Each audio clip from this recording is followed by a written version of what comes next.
making slow cooker pulled pork. So first up, we've got here some really fresh pork. We have about 3 pounds, and we were able to find a skinless, boneless pork tenderloin. First up, we're going to add in all of the flavorings and spices. Okay, let's start with smoked paprika. So we're going to use 2 teaspoons of each of these. So when it comes to spices, spices can go a really long way.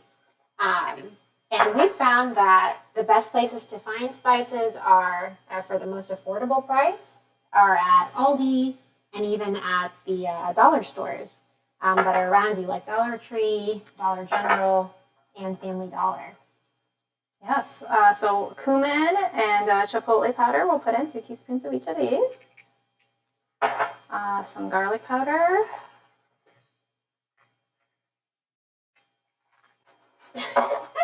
The more garlic, the better. Of course, we love garlic. And some onion powder.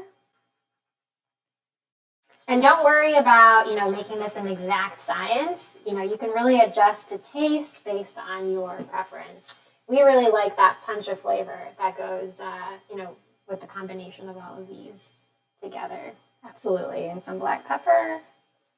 And finally, some salt. Add that in there. And then we will take some olive oil and mix this together.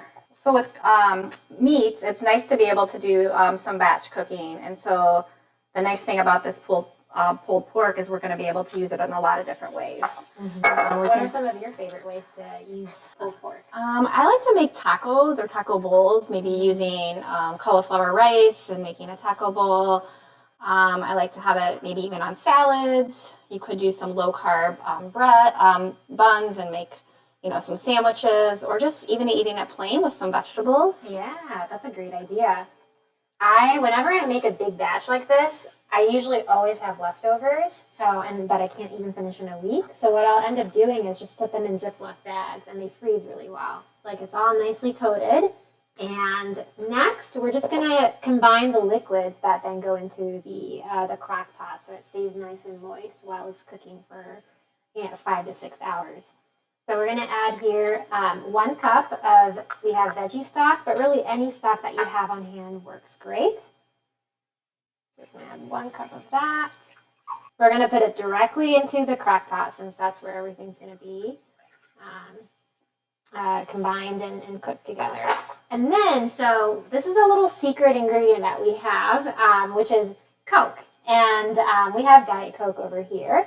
The intention behind this is to actually help to tenderize the meat while it's cooking. And it also adds like a nice sweetness. It adds a little bit of that color.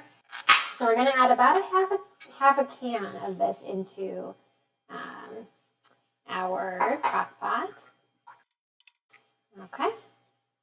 All right, and that's about it. That's really the liquid, and we'll then transfer the pulled pork into the crock pot. So we'll just sort of gently place these into the crock pot. And make sure if you have any spices left over in the bowl, just make sure you scrape it, get all the goodness in there. Don't want to leave anything behind.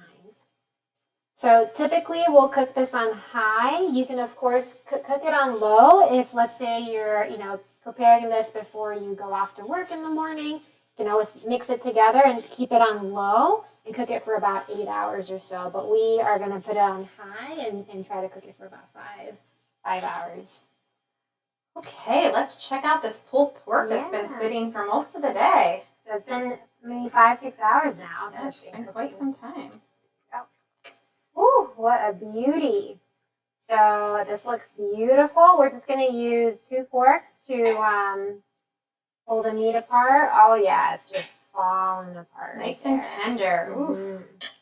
All the juices are swimming in there. We're just going to... And I think we can even, if you have like a hand mixer, you could even use that to shred apart the pulled pork if you wanted to.